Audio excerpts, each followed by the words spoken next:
সবচেয়ে বড় ধাক্কাটা যেটা খাবে সরকার আমার কাছে মনে হচ্ছে সেটা অর্থ অভাব। আপনি বেতন দিতে পারবেন না, আপনার পুলিশকে বেতন দিতে পারবেন না, আপনার আশেপাশে বডিগার্ডদের বেতন দিতে পারবেন, রাস্তা আপনি হাঁটবেন কিভাবে, কর্মচারীদের বেতন দিতে পারবেন না।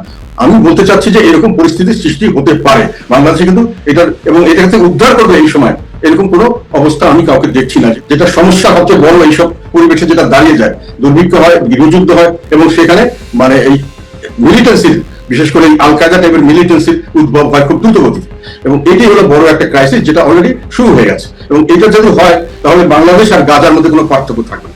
মানে যখন ওই মানে আশেপাশে যারা থ্রেট মনে করবে এইসব কারণে তারা ওই গাজার মতো অবস্থা আমাদের দাঁড়িয়ে যেতে পারে, হয়তো সামনের দিকে খেয়াল করতে হবে। এবং তারপরে সমস্যার সমাধানে চাপিয়ে দেবে কারা? মানে আপনি বলতে চাচ্ছেন যে ভারত যাদেরকে আমরা আমাদের গার্জেন মেনেছি এবং যাদের কথা মতো আমরা যা আচ্ছা করছি একদিন পর্যন্ত, যেমন সার্জিও বোরা আসলেন, উনি আমাদের একজন বোঝা যাচ্ছে যে ওনার কথা মতো অনেক কিছু ঘটবে। আবার ওদিকে যেমন চাইনিজ ওনার বলেই ফেলেছে যেহেতু ওনারা বড় ধরনের ইনভেস্টার এই দেশে, ওনারা ইনভেস্ট করবেন না এখন, বুঝা গেল। তো ওই মেসেজটাই এখন ওনারা দিচ্ছেন ওই জন্যই যে দেশ এখন একটা মহা দুর্যোগের মধ্যে আছে এবং সামনে আরো বড় দুর্যোগ অপেক্ষা করছে, যে কোনো প্রক্রিয়া হোক যেভাবেই বলুন না কেন। এবং উনি সেখানে আসবেন এবং আসার পরে একটা বড় ধরনের কি বলবো এটাকে রিপু হবে, সারা দেশে একটা ঢেউ উঠবে। আমি শুরুতেই যে প্রশ্নটি করতে চাই সেটা হচ্ছে যে বিএনপি সরকার 18 ফেব্রুয়ারি ওথ নিল, 6 মাস হতে যাচ্ছে। এই পর্যায়ে এসে আপনার রাজনৈতিক অভিজ্ঞতা থেকে বিএনপি কে কত মার্কস দিবেন, অথবা কোথায় কোথায় আপনি অসঙ্গতি দেখছেন, কিভাবে মূল্যায়ন করবেন? আমার কাছে মনে হচ্ছে বিএনপি কে পাস মার্ক দেওয়া যাচ্ছে না। সত্যি কথা বলতে আমি দুঃখিত। আমরা খুব আশাবাদী ছিলাম যে এবার বিএনপি আসলে ওই অন্তর্বর্তীকালীন সরকার একটা ভালো কিছু আমরা দেখব, কিন্তু যা দেখছি এখন পর্যন্ত মোটামুটি অন্তর্বর্তীকালীন সরকারের একটা এক্সটেনশন বা একই নীতিধারা, একই ধরনের রাজনৈতিক কর্মকাণ্ড, একই লাইনের দেশ এখনো চলছে, যেটাকে তখন আমরা খুব বিপজ্জনক মনে করেছিলাম, এখনো বিপজ্জনক মনে করছি।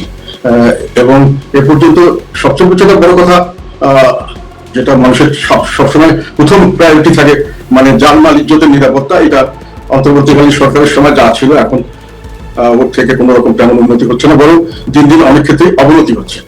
বিভিন্ন সংস্থা টিআইবি কয়েকদিন একটা রিপোর্ট দিল, প্রথম 100 দিনে 600 সামথিং 29 জন বোধ হয় হত্যাকাণ্ড, কত সব বিরাট সব নেগেটিভ নিউজ আর কি। এবং বিভিন্ন জায়গায় শিশু ধর্ষণ, বলৎকারে, মানে মানুষকে বিভিন্ন জায়গায় খুন, যখন একেবারে অরাজকতার একেবারে চরম, এবং কোন রকম কোন নিরাপত্তা কারণে এরকম একটা পরিস্থিতি আমরা লক্ষ্য করছি। এবং সেটা আগের থেকে কোনো অংশেই ভালোর দিকে যাচ্ছে এরকম মনে হয়নি।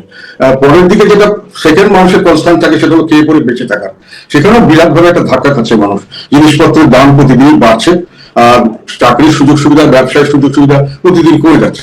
আমাদের মির্জা ফখরুল ইসলাম সাহেব তো কয়েকদিন আগে বললেন যে প্রায় ওনাদের হিসাবে, সরকারি হিসাবে 4 কোটির মতো শিক্ষিত বেকার যুবক এখন আছে।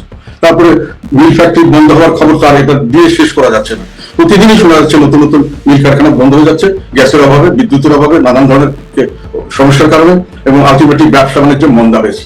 সেটা হলো যে এই গত 10ই আগস্টে একটা ইউনাইটেড নেশনস সিকিউরিটি কাউন্সিলের একটা কমিটি আছে, অ্যানালিটিক্যাল সাপোর্ট অ্যান্ড কি বলে ওটাকে স্যাংশন মনিটরিং।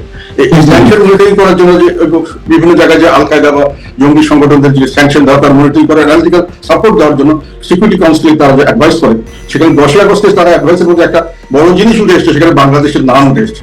তারা বাংলাদেশের দক্ষিণে এসে বিভিন্ন জায়গায় এটা বৃদ্ধি পাচ্ছে, বিশেষ করে ওই যেটাকে ইসলামিক স্টেট বা আল কায়দা বলে এদের নেটওয়ার্ক, এবং বাংলাদেশের সুনির্দিষ্ট ভাবে তারা বলছে যে এটা নেটওয়ার্ক গড়ে তোলার পরিকল্পনা চলছে এবং সেটা চলছে, কাজ এগিয়ে যাচ্ছে, এবং এটাতে তারা উদ্বেগ প্রকাশ করেছে। ফলে সামনের দিকে আমাদের যেটা একটা ইন্টারন্যাশনাল কমিউনিটির কাছে যে আমাদের একটা মানে ইমেজ, এটা ব্যাপকভাবে ইমেজ সংকট হয়েছে।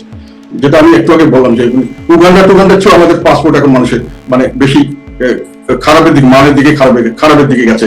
বিভিন্ন দেশের লোকরা এখন আমাদেরকে দেখলেই মানে একটা আত্মীয় ওঠার মতো অবস্থা, এবং সেই যে একটা ইমেজ সংকট, তাহলে দেশের মানুষ খেতে পারছে না, চলতে পারছে না, মানুষের জীবন মানের কোনো নিরাপত্তা নেই।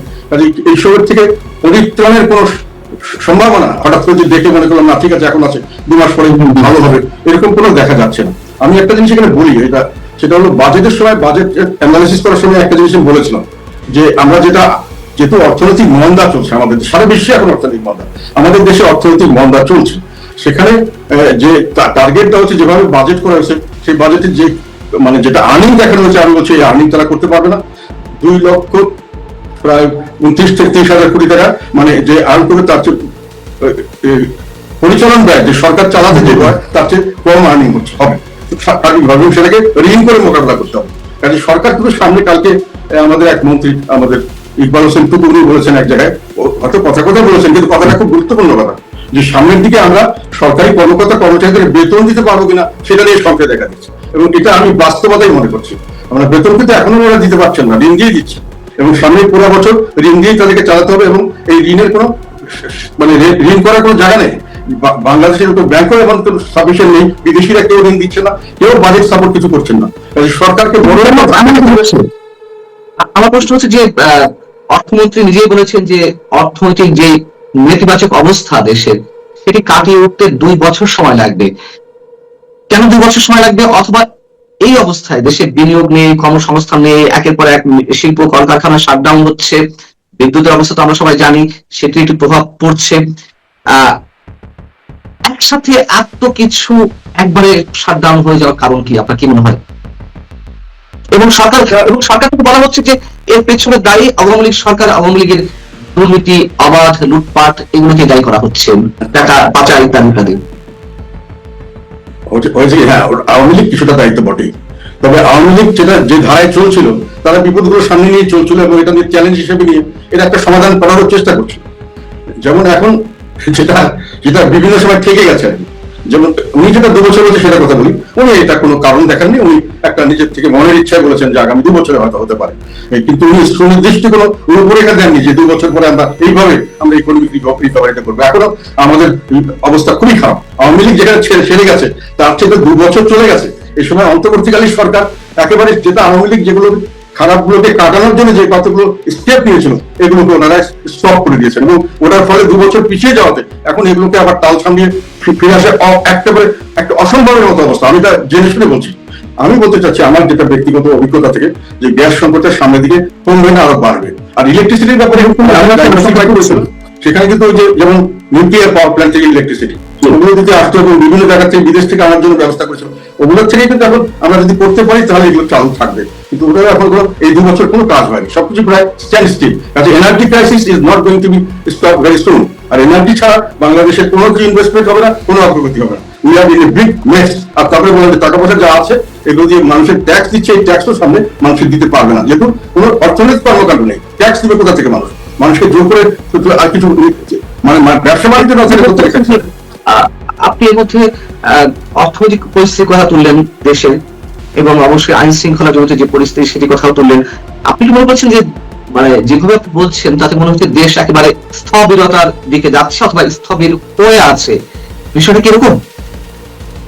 বাংলাদেশ এখন যে পজিশন আছে, আমি উৎকণ্ঠিত। এখন আমি উৎকণ্ঠিত অযথা হচ্ছে এরকম মনে করার অনেক কারণ থাকতো, কিন্তু আমি খুবই অভিজ্ঞতা সম্পন্ন মানুষ। আমি এনার্জি সেক্টরে কাজ করেছি, এখানে আমি মন্ত্রী এমপি হওয়ার আগে প্রায় 7-8 বছর আমি স্পেশালি ট্রেন ছিলাম। পরে এখানে এসে আমি বাণিজ্য মন্ত্রণালয়ে কাজ করেছি, আমি ইন্টারন্যাশনাল যেমন বিমান পর্যটন মন্ত্রণালয়ে কাজ করছি, আমার কিন্তু ওয়াইড একটা অভিজ্ঞতা আছে। আমি সেজন্য এনার্জি সিকিউরিটি সম্পর্কে আমি ওই 2023-24 সালে আমি ওয়ার্ন করেছিলাম যে এনার্জি সিকিউরিটি সরকার কিছু কিছু ব্যবস্থা গ্রহণ করা শুরু করেছিল, ওটা সাফিসিয়েন্ট হতো কি না হতো সেগুলো সব স্টপ হয়ে গেছে, সেগুলো এখন কিছু নেই। কাজে সামনের দিকে ধাপ করে এনার্জি আরো কমে যাবে, এবং বিদ্যুৎ না থাকলে আর গ্যাস না থাকলে আপনি পৃথিবীর জোগাড় লোককে আনবেন, এখানে কেউ কিছু করতে পারবে না, এখানে কোনো ইনভেস্টমেন্ট হবে না, এত কোটি কোটি মানুষ বেকার, এদের কোনো জায়গায় যাওয়ার জায়গা নেই। আল্লাহ তো আমাদের রক্ষা করবে, সবসময় আল্লাহ আমাদের রক্ষা করে। আমার কাছে মনে হচ্ছে খারাপ অবস্থা, খারাপ। এবং সরকার মানে সবচেয়ে বড় ধাক্কাটা যেটা খাবে সরকার আমার কাছে মনে হচ্ছে সেটা অর্থ অভাব। আপনি বেতন দিতে পারবেন না, আপনার পুলিশকে বেতন দিতে পারবেন না, আপনার আশেপাশে বডিগার্ডদের বেতন দিতে পারবেন, রাস্তা আপনি হাঁটবেন কিভাবে, কর্মচারীদের বেতন দিতে পারবেন না। আমি বলতে চাচ্ছি যে এরকম পরিস্থিতির সৃষ্টি হতে পারে বাংলাদেশে, কিন্তু এবং এটা থেকে উদ্ধার করবে এই সময় এরকম কোনো অবস্থা আমি কাউকে দেখছি না, যেহেতু বিদেশিরা সবাই এখন যে ইরান যুদ্ধের কারণে সবাই বিভিন্নভাবে বকডাউন হয়ে গেছে, মানে সবারই ব্যবসা বাণিজ্য করে গেছে, পয়সা আসে হঠাৎ করে বিরাট ভাবে এখানে বাংলাদেশে ইনভেস্ট করবে বা টাকা দিবে তাদেরকে, যেটা সৌদি আরব দীর্ঘদিন পাকিস্তানকে টাকা দিয়েছে, ক্যাশ টাকা দিয়েছে। তো অনেক সময় চায়না অনেক দেশকে দেয়, কিন্তু চায়না সবসময় পটেনশিয়াল না দেখে দেয় না। চায়না এখন আর টাকা বাংলাদেশে দিবে এরকম কোনো কমিটমেন্ট করেনি। যেগুলো জায়গা তারা নিয়েছে এগুলো তারা ডেভেলপমেন্ট করার জন্য যে বিদ্যুৎ এবং গ্যাসের দরকার, এইটার ব্যবস্থা না হলে তারা ইনভেস্টমেন্ট করতে আসবেও না। তার কাজে বাংলাদেশে ইনভেস্টমেন্টও আসছে না, টাকাও আসছে না। বিদ্যুৎ সেক্টর, গ্যাস সেক্টর এগুলো অত্যন্ত নাজুক পরিস্থিতিতে আছে, ইন্ডাস্ট্রিয়াল খুব খারাপ পরিস্থিতি, এবং বাংলাদেশের সরকারের অর্থের অভাব অত্যন্ত প্রকট বলে আমার ব্যক্তিগতভাবে মনে হচ্ছে। এবং তার মধ্যে আবার এই যে যেটা সমস্যা সবচেয়ে বড়, এইসব পরিবেশে যেটা দাঁড়িয়ে যায়, দুর্ভিক্ষ হয়, গৃহযুদ্ধ হয়, এবং সেখানে মানে এই মিলিটেন্সির, বিশেষ করে এই আল কায়দা টাইপের মিলিটেন্সির উদ্ভব হয় খুব দ্রুত গতি। এবং এটি হলো বড় একটা ক্রাইসিস, যেটা অলরেডি শুরু হয়ে গেছে। এবং এটা যদি হয় তাহলে বাংলাদেশ আর গাজার মধ্যে কোনো পার্থক্য থাকবে না। মানে যখন ওই মানে আশেপাশে যারা থ্রেট মনে করবে এইসব কারণে, তারা ওই গাজার মতো অবস্থা আমাদের দাঁড়িয়ে যেতে পারে। আমি এটা অনেক আগে থেকে বলেছি এবং বলে আসছি এখনো, যে আমি হয়তো বেশি দুশ্চিন্তা করছি, কিন্তু আমার দুশ্চিন্তা করার কতগুলো গ্রাউন্ড আছে, সেই জন্য বলছি। গাজাতে তো আর গৃহযুদ্ধ নয়, গাজাতে তো অন্য একটি পরাশক্তি বা অন্য একটি শক্তির আক্রমণ, আগ্রাসন। কিন্তু আপনি কেন বাংলাদেশকে গাজার মতো পরিস্থিতি এই জন্য বলছি যে গৃহযুদ্ধের কারণে নয়, ওখানে মিলিটেন্সি ডেভেলপ করে। যখন মানুষের অভাব অভিযোগ বেশি হয় প্রিডমিনেন্টলি মুসলিম কান্ট্রিতে, যেটা ভারতের জন্য একটা বড় সমস্যা। অনেকে ভারত সম্পর্কে অনেক ধারণাটা ক্লিয়ার নেই। ওদের সমস্যাটা কিন্তু বাংলাদেশের ব্যবসা বাণিজ্য তাদের কোনো বড় জিনিস নয়।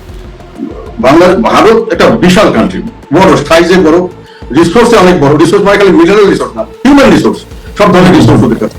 থার্ড হলো ওরা মিলিটারি পাওয়ার, বিরাট দেশ।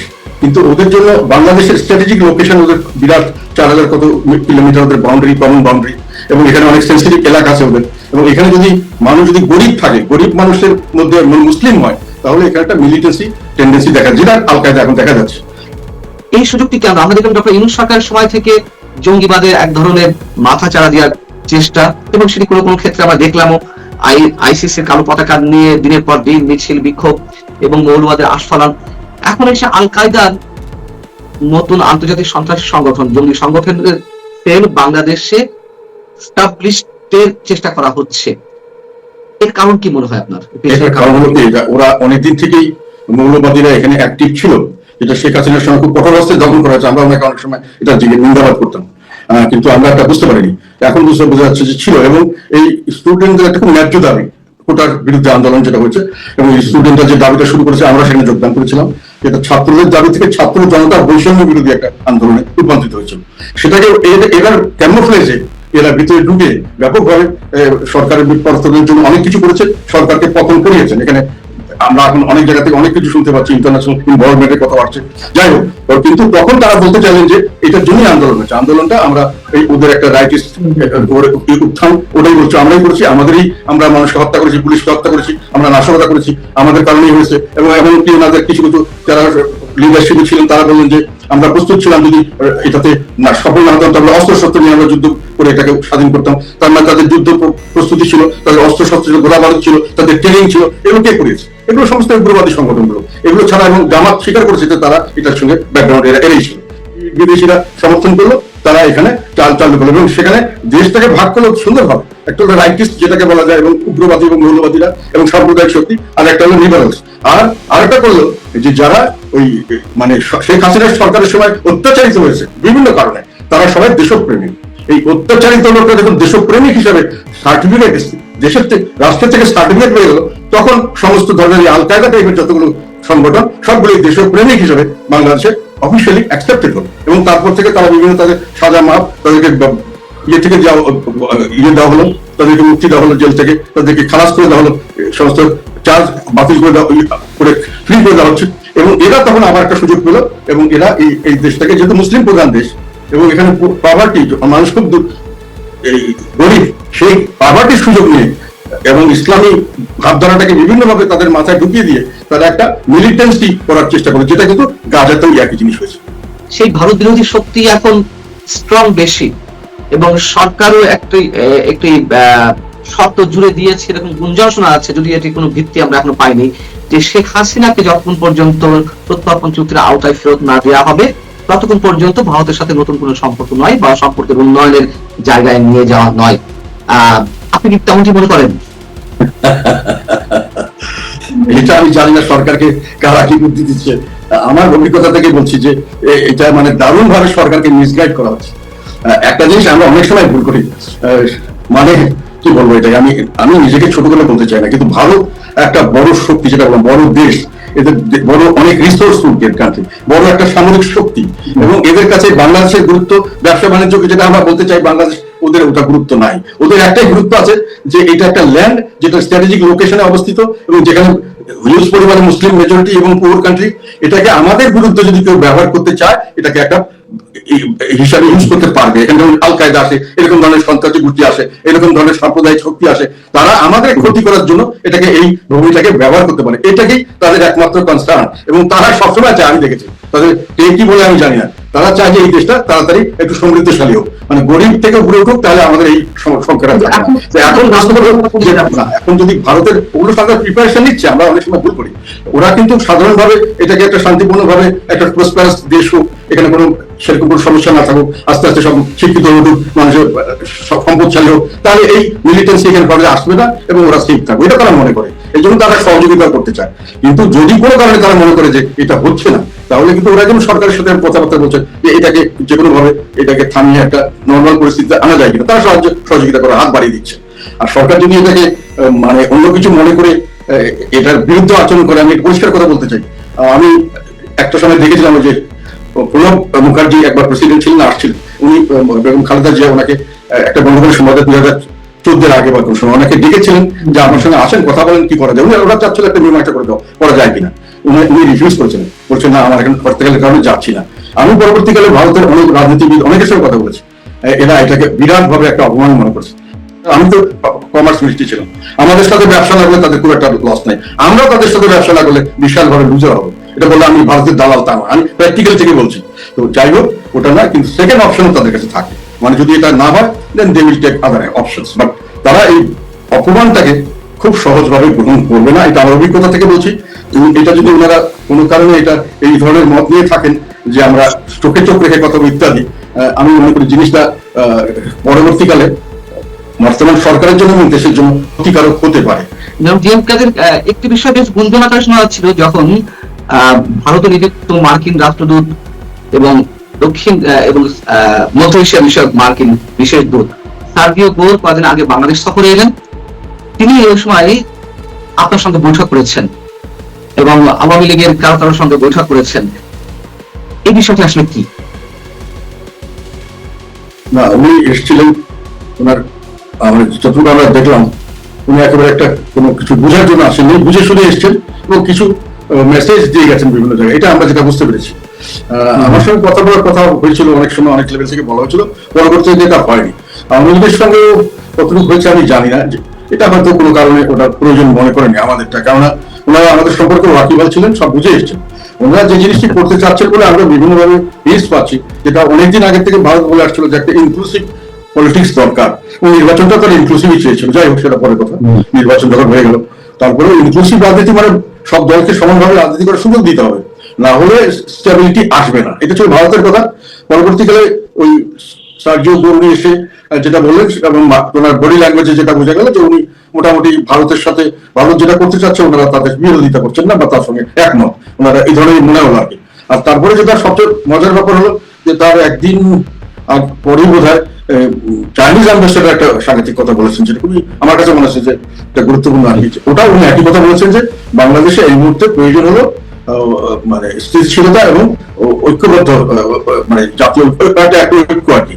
মানে অর্থ হলো একই কথা, যে স্থিতিশীলতা দরকার এবং স্থিতিশীলতার জন্য ইনক্লুসিভ রাজনীতি দরকার। এই কথাটা সবাই একই মেসেজ আর কি।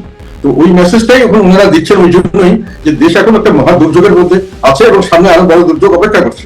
এটা জাতীয় ঐক্য ছাড়া এই দুর্যোগ মোকাবেলা সম্ভব না, এবং কেননা জাতীয় ঐক্য ছাড়া কোনো স্থিতিশীলতা সম্ভব না।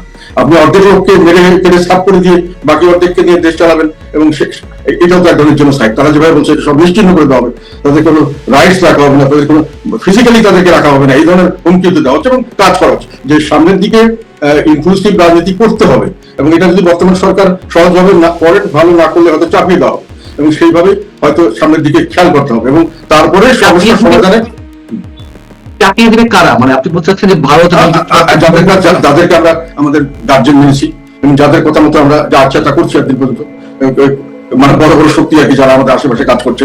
এটা তো আমি স্পেসিফিক্যালি বলতে গেলে এখন মানে অনেকদিন থেকে তো আমরা দেখছি, যেমন সার্জিও গোর আসলে উনি আমাদের একজন, বোঝা যাচ্ছে যে ওনার কথা মতো অনেক কিছু করবে। আবার ওদিকে যেমন চাইনিজ ওনার বলে ফেলেছে যেহেতু ওনারা বড় ধরনের ইনভেস্টার এই দেশে, ওনারা ইনভেস্ট করবেন না এখন, বুঝা গেল। আনটিল আনলেস স্টেবিলিটি আসে, এবং তার জন্য তারা ইউনিটি চাচ্ছেন, এটা বোঝা গেল। ভারত তো অনেক আগে থেকে বলছেন যে আমরা ইনক্লুসিভ নির্বাচন চাচ্ছি।